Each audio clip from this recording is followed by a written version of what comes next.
Prima di iniziare a fare video su Facebook, io non avevo un sorriso. Soffrivo di ansia e di attacchi di panico. Ogni mio giorno era uguale all'altro. Vivevo l'inferno. La depressione non mi dava modo di vivere la vita come volevo. Mi impediva di fare tutto ciò che mi piaceva fare. E se ci provavo, gli attacchi di panico venivano a trovarmi.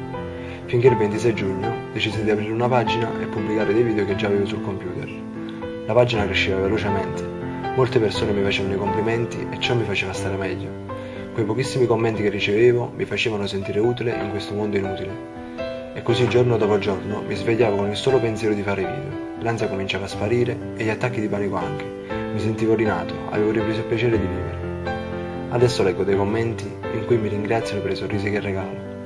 La verità è che il sorriso che regalo a voi ogni giorno è quello che voi avete donato a me senza saperlo, e per questo io non smetterò mai di ringraziarvi. La mia vita era finita. E grazie a voi io sono uscito da quella brutta malattia chiamata depressione. Mi avete regalato un nuovo sorriso ed io vi sto solo ricambiando il favore di avermi fatto ritornare a vivere. Grazie.